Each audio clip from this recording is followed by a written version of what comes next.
بسم الله الرحمن الرحيم عبس وتولى أن جاءه الأعمى وما يدريك لعله يزكى أو يذكر فتنفعه الذكرى أما من استغنى فأنت له تصدى وما عليك ألا يزكى وأما من جاءك يسعى وهو يخشى فأنت عنه تلهى. Translation: He frowned and turned away when the blind man came to him. How do you know? Perhaps he may be purified, or he may pay heed and benefit from the reminder. But as for him who is indifferent, you give him your full attention, although you are not to be blamed if he does not want to be purified. Yet as for the one who has come to you eagerly, seeking purification, for he fears Allah, you allow yourself to be distracted from him. Interpretation: The reason for the revelation of these verses was that a blind man who was a believer came to ask questions of the Prophet, blessings and peace be upon him, and learn from him. But a rich man had come to him, and the Prophet, blessings and peace be upon him, was keen to guide people, so he focused his attention on the rich man and turned away from the poor blind man, hoping that the rich man would be guided and be purified. Allah rebuked him gently in these verses, as he said, he frowned and turned away, physically, when the blind man came to him. Then Allah mentions the benefit of turning to the blind man and speaking to him. How do you know? Perhaps he, namely the blind man, may be purified. That is, perhaps he may be purified from bad characteristics and attain good characteristics, or he may pay heed and benefit from the reminder. That is, perhaps he may pay heed to that which would benefit him and act upon that reminder. This is a great benefit. It is the purpose for which the messengers were sent and for which preachers exhort and remind. So if you had turned to and focused your attention on the one who came by himself, seeking that from you, that would have been more appropriate.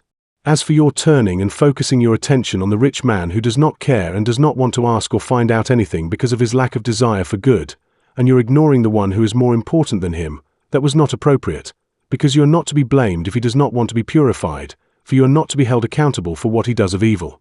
This lends support to the well-known principle that says, do not abandon that which will lead to a definite interest for something that is merely speculative, and do not give up that which definitely could serve a purpose for that which may or may not serve a purpose. You should focus your attention on the seeker of knowledge who needs it and is keen to acquire it, more than focusing on others. كلا إنها تذكرة فمن شاء ذكره في صحف مكرمة مرفوعة مطهرة بأيدي سفرة كرام بررة. Translation: Nay, verily this is an admonition, so let him who will, pay heed to it, on pages venerable, exalted and pure, born, in the hands of angelic emissaries, honorable and obedient. Interpretation: Here Allah, the Exalted, says, Nay, verily this is an admonition, that is, indeed this exhortation is an admonition from Allah, by means of which he reminds his slaves and explains to them in his book what they need to know, highlighting the difference between the path of guidance and the path of misguidance. Once that is clear, then, let him who will, pay heed to it, that is, act upon it. This is like the verse in which Allah, the Exalted, says, Say, this is the truth from your Lord. So let him who will, believe, and let him who will, disbelieve. Al-Kahf 18, verse 29.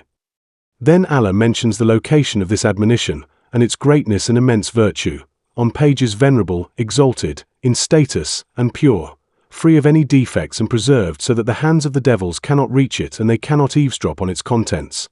Rather it is, born, in the hands of angelic emissaries, for the angels are the emissaries between Allah and his slaves. Honorable, that is, extremely good and blessed, and obedient, in their hearts and deeds. All of that is part of Allah's preservation of his book. The emissaries who bring it to the messengers are the noble angels, who are strong and righteous, and he has not allowed the devils any way of reaching it. This is something that requires us to believe in it and accept it. Yet despite that, man insists on disbelieving.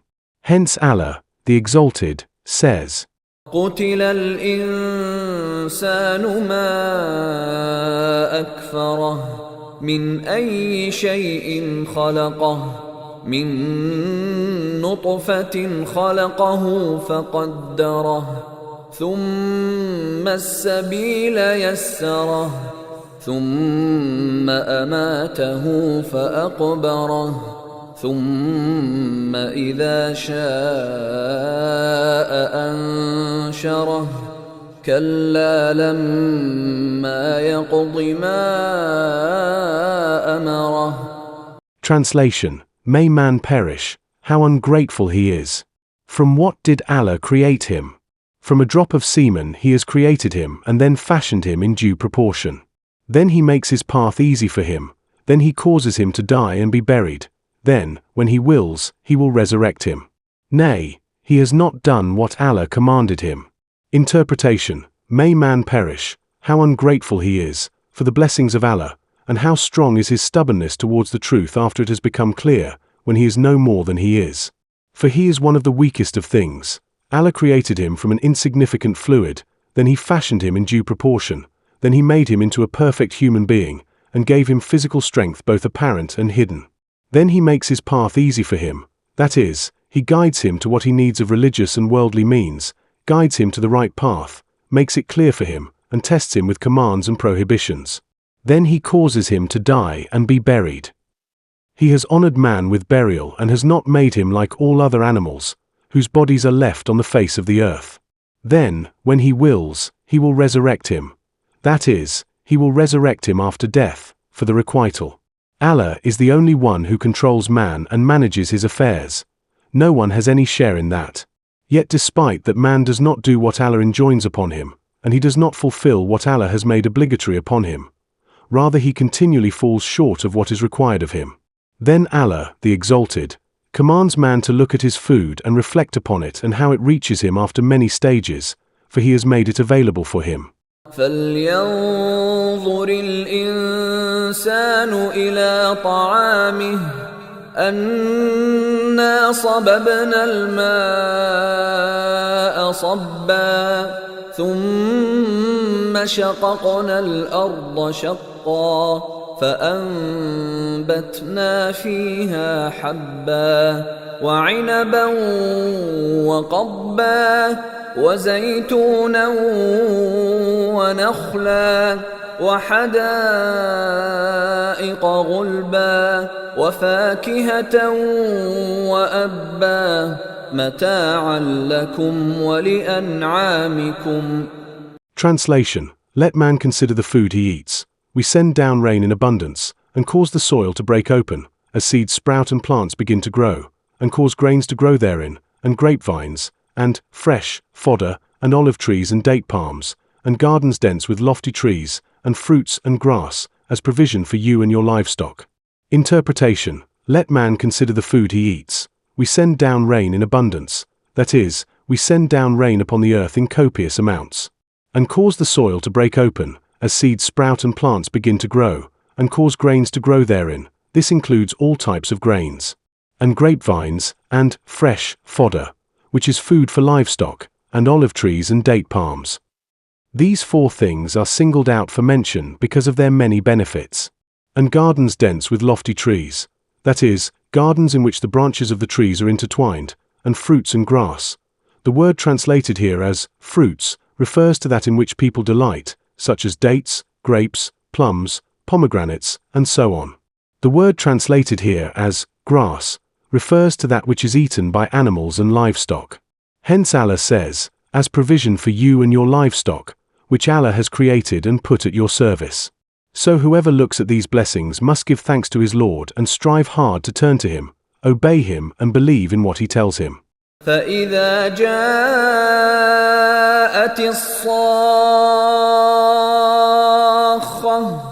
يوم يفر المرء من أخيه وأمه وأبيه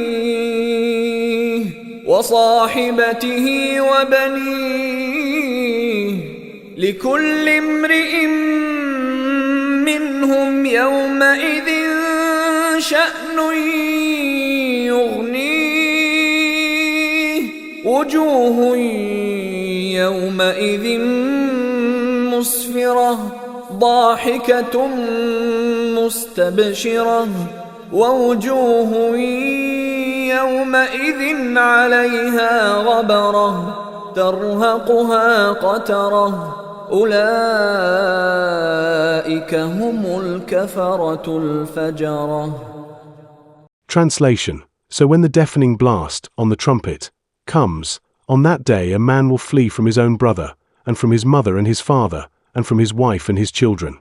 Every one of them, on that day, will have too many concerns of his own to care about anyone else. On that day, some faces will be beaming, laughing and rejoicing. And on that day, some faces will be covered with dust, overcast with gloom. Such will be the disbelievers, the wicked. Interpretation. That is, when the trumpet blast of the resurrection comes, which will deafen all creatures because of its immense volume, and hearts are filled with panic on that day because of what people will see of horrors, and they will realize how desperately they will need their previous righteous deeds. On that day a man will flee, from the dearest of people to him, from his own brother, and from his mother and his father, and from his wife and his children. That is because every one of them, on that day, will have too many concerns of his own to care about anyone else. That is, he will be focusing on himself and his main concern will be to save himself. He will not pay attention to anyone else.